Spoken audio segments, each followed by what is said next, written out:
the monitor inside. This is another thing my tech will show you how it functions and operates and all that stuff. It's basically a wireless signal out to the monitor we've got here. When you're backing up, when you're driving, you can see what's going on back here from the truck, which is really nice. So yeah, just kind of cool system. Works all wirelessly. We'll get it set up for you. We'll show how it works a little bit later. Okay, so let's talk water heater. We're on the curbside now. Technically, that's the term for it, right? And our water heater is right here.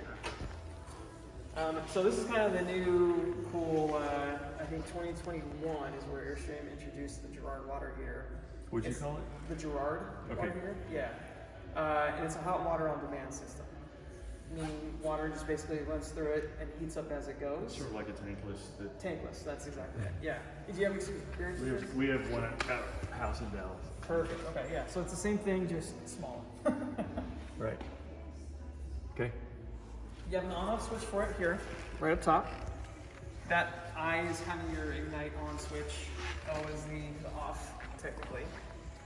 And this system, basically, you can leave on when you, pretty much all the time, since it's not moving. You really only need to turn it off when you're traveling it or storing and not using the unit at all. Since you're living in it, you can leave it on and it's fine. It only activates once water starts running. So it's not drawing power? It's not drawing power, yeah, it's just hanging out. In the event of this power issue we're talking about, this is something that you're going to want to turn off. So you want to come out here and basically just flip that switch and just make sure it doesn't get that weird kind of surge of power if you're concerned about it. That's something that I would do. Okay. The reason I'm not going to do that every time I leave and go to the store, so that's something we'll just have to have on a checklist that if the power goes out and it looks like it's going to be a long one and we're here to do that, right? Yeah, or if you have like a lot of crazy electrical surges, like sometimes we'll get the power just kind of blinking on us. This is still protected by the surge protector. It's still protected by the surge protector, Okay. yeah, and technically the batteries too. So if you're having kind of a short span of an hour of power coming in and off and all that stuff, this is okay until the batteries die. Okay, essentially. that's a key point. Actually, Is that true for all of the systems in here that only the 12-volt systems. Only what? Only the 12-volt systems, which we're going to talk about. That's kind of a big thing to talk about at this point. We'll be more clear once we get inside, because I'll show you a way to kind of track it. So I apologize, I'm sort of figuring this whole solution out for you too as I'm going. Kind of just piecing together for me. This is one thing that I would be ultimately concerned about in power surge or power outage situations. And I'm trying to think through how well it'd be protected. But is your concern mostly when we lose power, I'm not here, the power's out long enough that the batteries drain, and therefore when the power comes back on, the surge hits it. Or if the batteries still have power, is that still an issue when the power comes back, or shore power comes back? When shore power comes back on, it's going to affect mostly your appliance, your major 120 volt, 110 volt appliances. So like the microwave, the AC and heat pump, Even kind of if those we big have, things, right? Even if the batteries still have power? Even if the batteries still have power, Okay. yeah. Those are shore power systems specifically, right? And anything that's plugged into outlets. That's the other thing too. Okay. So that's kind of where you want to be careful. You said this is 12 volt? But this is 12 volt, it's going to rely on the 12 volt batteries. So it's basically what we have going on. What I'm concerned about in this whole conversation is this electrical box right here.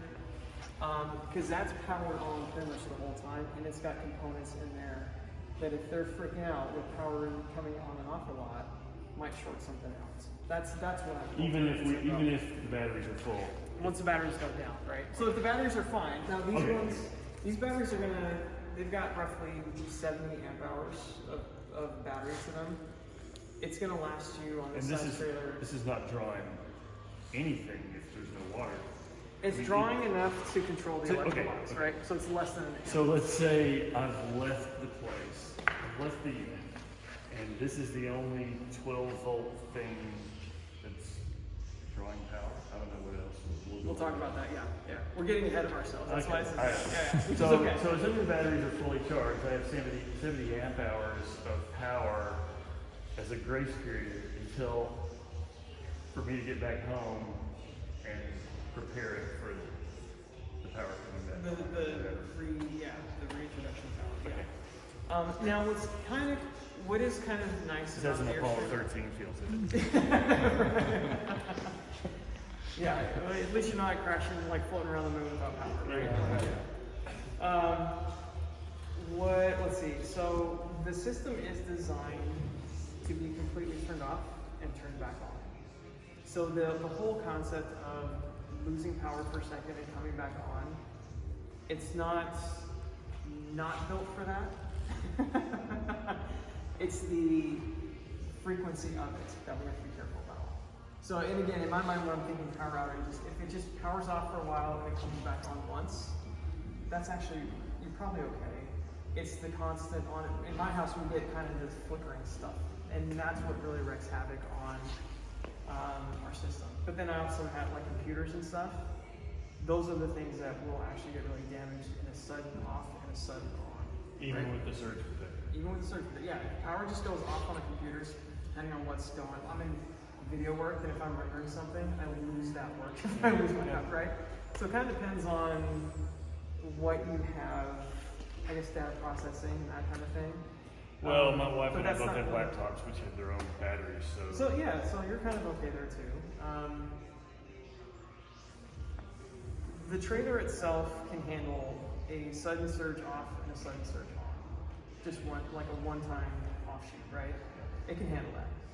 It's the frequency. If it's going crazy and blinking like nuts, then that's kind of something that you want to be prepared for. I think that's probably the easiest way to think about it. Yeah. Okay. You feel good about that? It's kind of a weird. Yeah. Okay. For now. For now. Yeah. Until a situation happens. Well, and we're going to talk about 12 versus 120 in there. We'll get there. Yeah. Yeah. We'll get there.